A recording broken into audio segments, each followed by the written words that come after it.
Whew. Hello. Oh, right, technical issues this end, you'll probably have gathered. I was planning on using my laptop, but all of a sudden I realised it was asking me to give Facebook permission to access the webcam, and I thought, oh God, has it been that long since I've done it?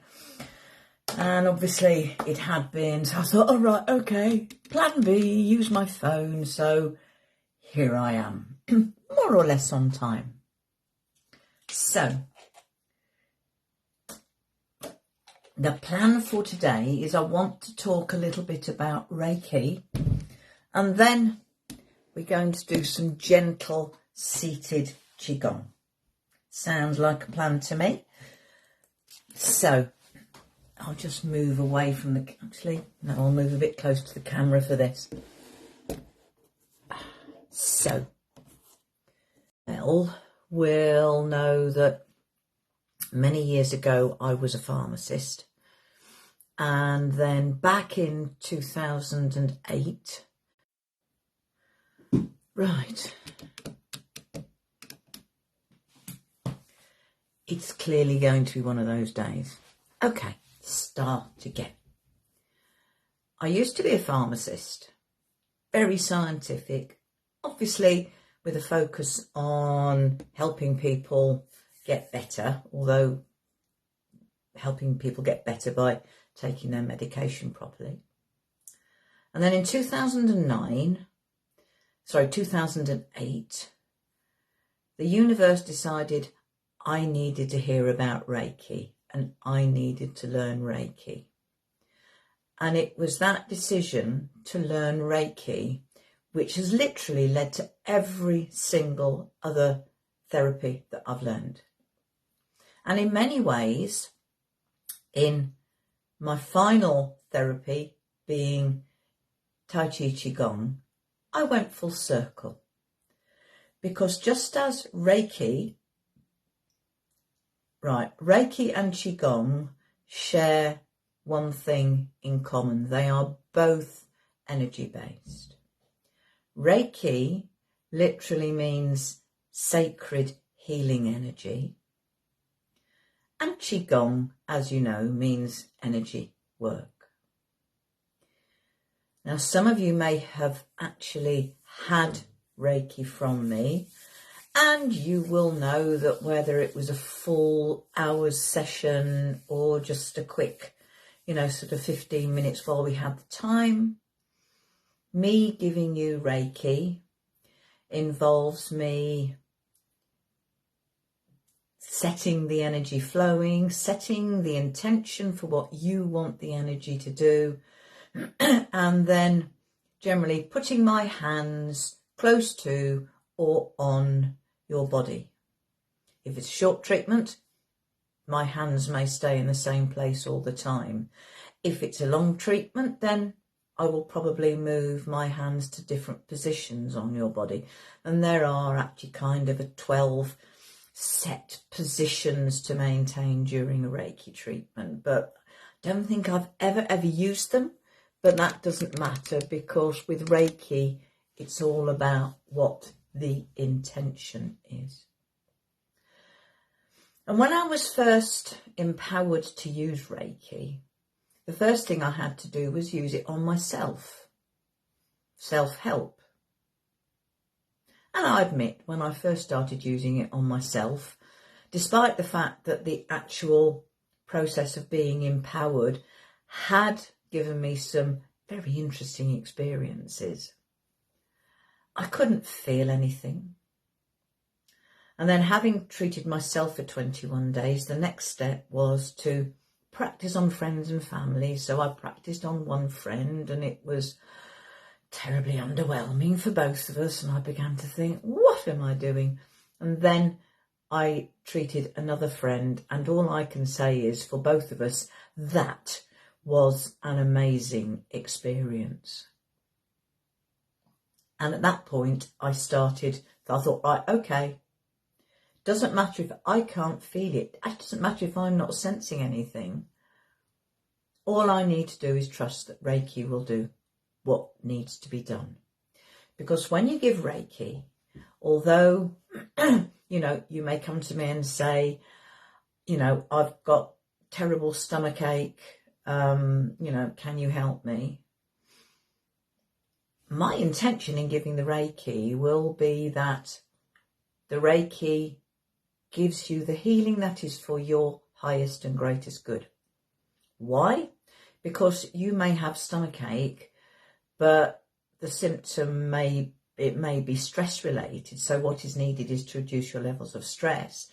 Or it could mean that you've got a serious problem that needs urgent medical attention. And, if I if I sort of took away your stomach ache, you might not get medical attention when you needed it. And a big part of being a professional Reiki practitioner who practices on the public is knowing the limitations. And I eventually progressed to the level of master Reiki practitioner and teacher. The term master is a bit, because it kind of implies I'm better than everybody else. I know I'm not. I'm me. I do Reiki in my way. So why am I talking about Reiki on these videos that are meant to be about giving people things that they can do for themselves? Well, I mentioned the first thing I did when I was empowered to use Reiki was I worked on myself. And although if I was dealing with somebody who wanted to become a Reiki practitioner, I would want to see them one-to-one. I would want to give them lots and lots of teaching, and that would include about the ethics of dealing with the public. It's entirely different if I'm dealing with someone who just wants to use a bit of Reiki on themselves, because both the teaching and the empowerment can be done from a distance.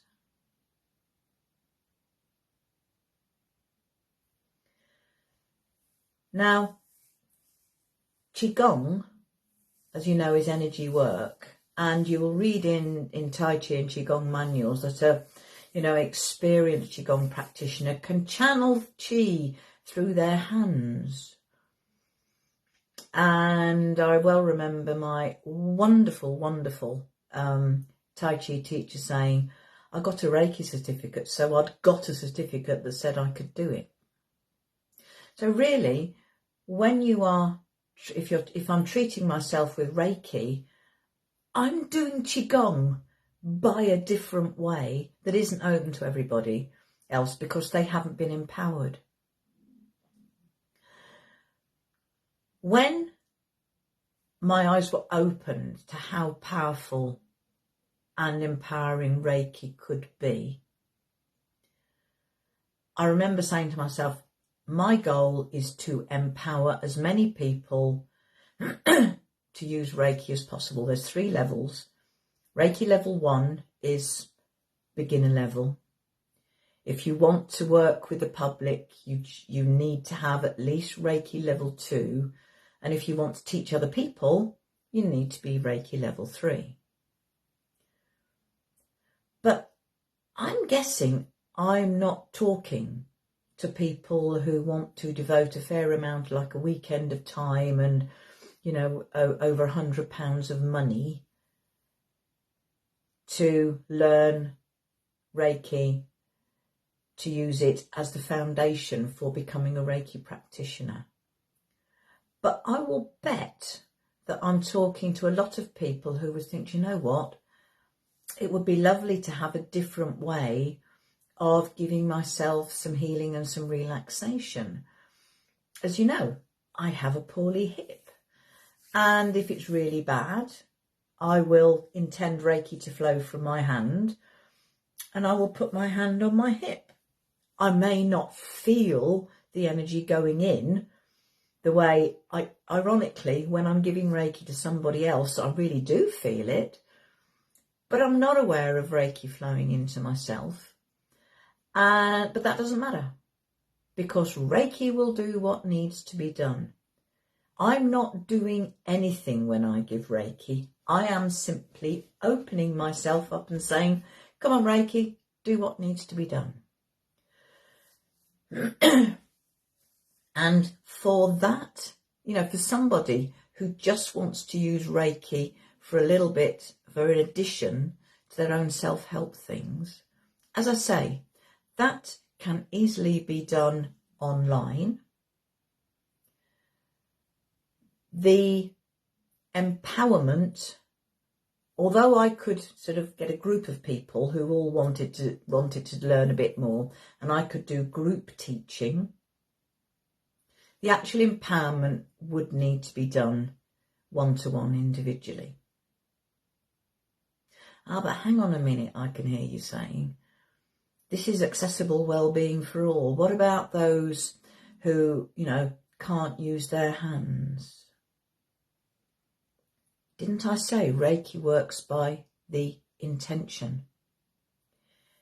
If you are empowered to channel Reiki, the technical term is if you are attuned to the flow of Reiki energy, which is actually all around you,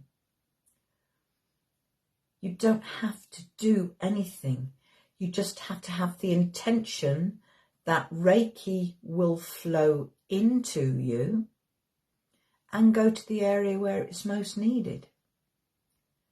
So if you can think, you can do it. And I'm pretty sure my CPM people will know that what you think can be incredibly powerful, because that is why so many of them find my Qigong sessions so very helpful. So, if you would like to learn more about Reiki, DM me. I probably will use these videos to explain a little more about the background of Reiki and chakras and energy channels and things like that on a very simple level. But if you think, that would be really useful, DM me. Whatever platform you're watching me on, whether it's Facebook, YouTube, my Patreon or my Discord, DM me. And we can arrange a time when we can link up so I can give you the basic teaching that you need to know. And if it's all one-to-one, I can actually attune you with me behind my camera and you behind yours, and both of us thinking the same sort of things. And then you can experiment with what Reiki can do for you. Because Reiki, just like Qigong, is all about getting the balance of energy right. It's about helping the energy to flow where it's needed, getting the right sort of energy to flow where it's needed.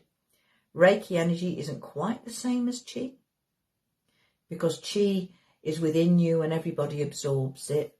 The Reiki energy is slightly different and slightly more powerful in terms of healing, but effectively it does the same thing. So Reiki can help unblock an energy flow, is the best way of putting it, that simply moving or a bit of acupressure might not sort out. The Reiki can help unblock energy flows. Okay, let me move back. I might have to move. No, that's fine. I'll move the camera down a little bit. Move it down to the lower table.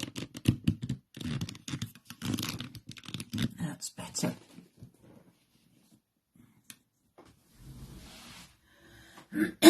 And then I'd like to invite anyone who wants to join in with some a gentle, short, seated Qigong session, just to sit yourself down Ideally, you want your feet to be flat on the floor, about a hip width apart. Get your back as straight as you can. Get your neck straight and your chin tucked in so that the crown of your head is pointing up at the ceiling. Maybe imagine a little gentle sky hook pulling at a little thread in the crown of your head so that you stretch up a little bit more, so that your back is nice and straight, allowing the energy to flow. And just take a few gentle, easy breaths to get settled into this new posture, if it's one that you're not used to. And while you're settling in, I want to remind you of two very important things. Number one, I can almost hear my CPM group chanting this with me. If you can breathe, you can do it. And number two, it's not about doing it perfectly. Doing it perfectly for you, because nothing you do should cause you any pain or any discomfort.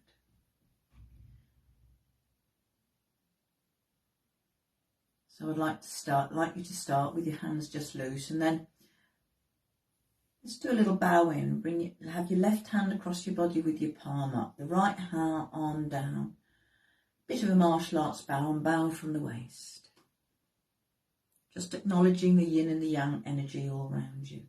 Then let your hands float down by your side. And then when you're ready, with your next in-breath, just allow your arms to float out in front of you.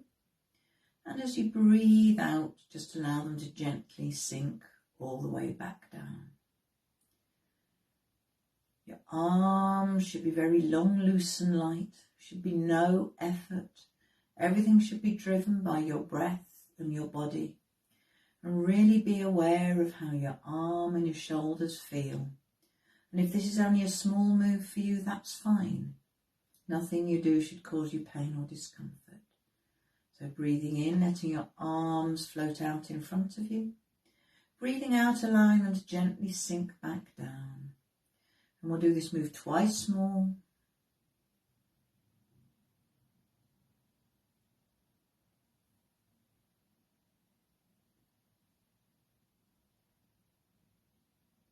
And to the bottom, just relax and let go. Now the next move is all about your chest. So this time as you breathe in, your hands float up in front of you like they did before, but then turn your palms inwards and let them spread out as you breathe in. And as you breathe out and your chest and lungs relax, just allow them to float back in and back down. And again, this is only a small move, that's fine. Small is beautiful in Tai Chi. Breathe in, your hands float up and spread apart. Breathe out, they float back in and back down. Remember to keep your palms facing each other.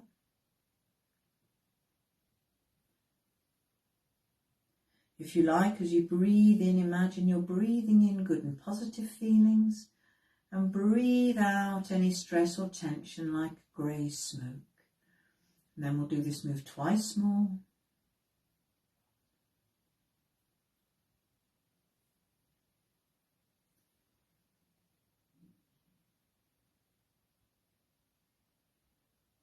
And at the bottom, just relax and let go. Now the next move is called painting rainbows. So this time as you breathe in, I want you to raise your arms and make an arch with your hands. If you can get your arms all the way up there with nice relaxed shoulders, go for it. But make the arch. Take a moment to check that you're completely comfortable. And take a breath in. And as you breathe out, let your right arm uncurl, and at the same time, just raise the heel of your right foot off the floor. And then as you breathe in, the hand comes to the top and the heel goes down on the floor. Then guess what? You do the same on the other side. If you want to use your imagination, imagine you've got rainbow coloured paint on your fingers.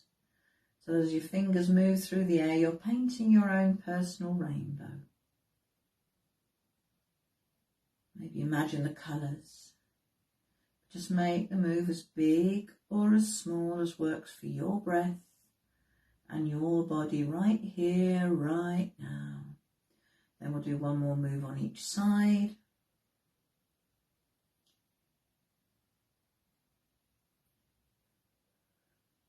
As you breathe in, everything comes to the centre. Then turn your palms out. As you breathe out, let your hands sweep all the way down to the bottom.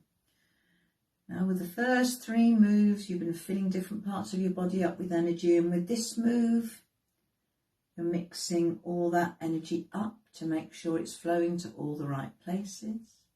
Breathing in, your hands float up, breathe out. They sweep all the way back down. Imagine your arms the paddles of a food mixer, getting the recipe quite right for you. Breathing in, letting your arms float up, breathing out. And your hands float all the way down. Up on the in-breath, down on the out-breath. And we'll do this move twice more.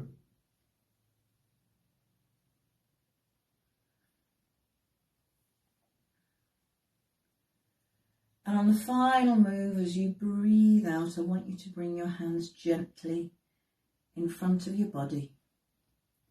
And I want you to imagine a small ball of energy on your lap. And as you breathe in, you're going to smooth around the ball. And as you breathe out, push it down. Keep this move very low and very small. Smooth around the ball as you breathe in and push it down as you breathe out. Smooth on the in-breath, down as you breathe out. Smooth on the in-breath, down as you breathe out. And we'll do this move twice more.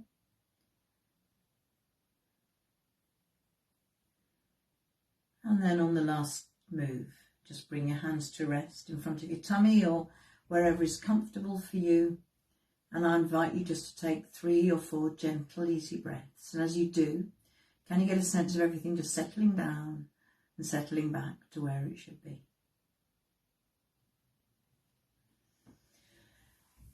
Now, that is a very, very basic 5-move routine.